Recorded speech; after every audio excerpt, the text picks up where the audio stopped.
ऊंची आवाज से बोलो हालेलुया। यूहन्ना 3 उसकी 31 जो ऊपर से आता है वो सर्वोत्तम है। बाइबल कहती है जब आप प्रार्थनाएं करते हैं तो ऐसी चीजें आसमान आपके लिए खुलता है और सर्वोत्तम जो परमेश्वर की ओर से आपकी लाइफ में आता है। लोगों को पैसा मिल सकता है, फेम मिल सकता है, लेकिन अगर वो ऊपर से नहीं आया तो वो सर्वोत्तम नहीं है।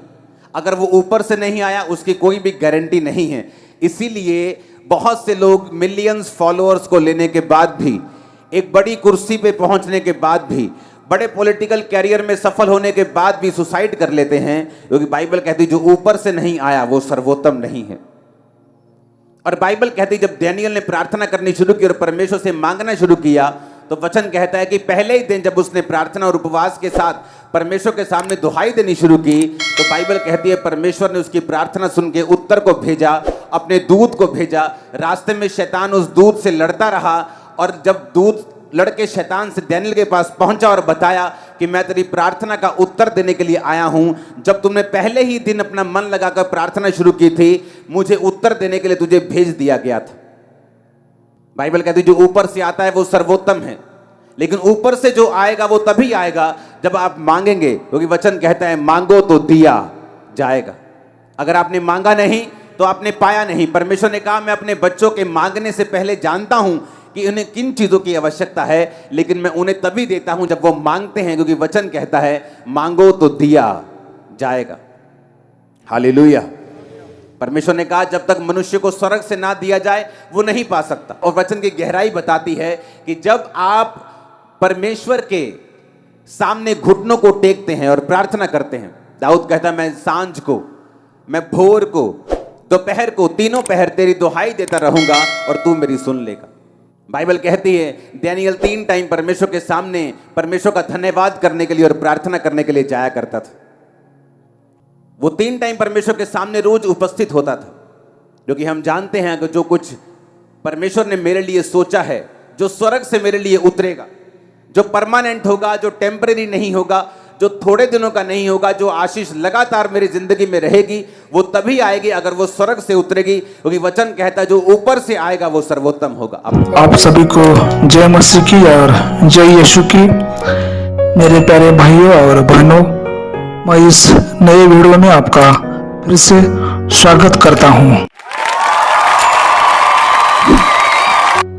मैं प्रभु को धन्यवाद देता हूं इस नए समय के लिए जो उसने हम सबको दिखाया है। इसे देखकर मेरे मन में एक बात आई जो मैं आपसे शेयर करना चाहता हूं। हर एक परिवार के लिए एक महत्वपूर्ण यह संदेश है। हम वचन को पढ़ेंगे, लूका का सुसमाचार उसका 9वां अध्याय और 42वीं आयत। Luke chapter 9 and verse 42।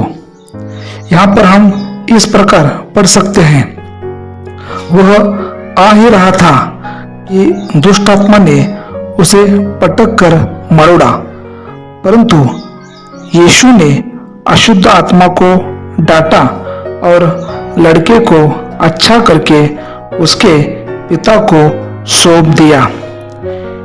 मेरे प्यारे भाइयों और बहनों, इस घटना को जो हेडिंग है वो इस प्रकार लिखा है, दुष्ट आत्मा ग्रस्त बालक को चंगा करना।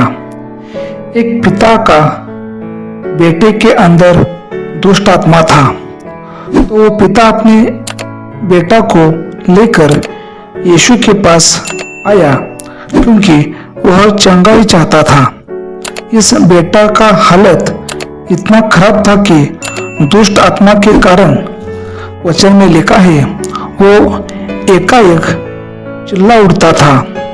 उसके शरीर को वो दुष्ट आत्मा मरोड़ती थी, उसके मुंह में फेन भर आता था।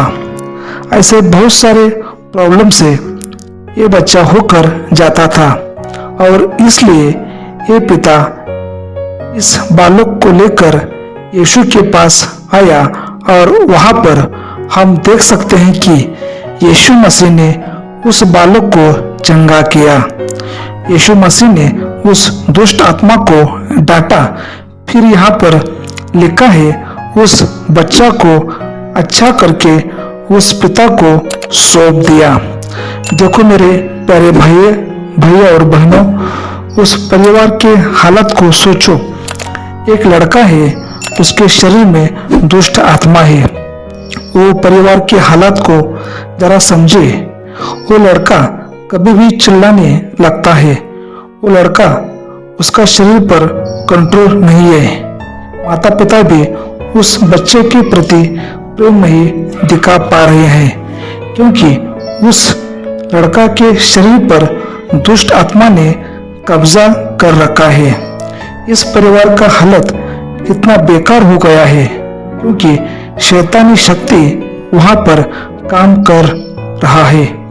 लेकिन जब यीशु के पास जब लाया गया तो यीशु मसीह ने दुष्ट आत्मा को निकाला, चंगाई दिया और वो बेटा को अपने पिता के पास सौंप दिया।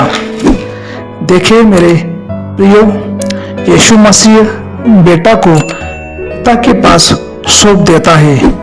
यीशु मसीह परिवार को जोड़ता है, लेकिन शैतान परिवार को तोड़ता है।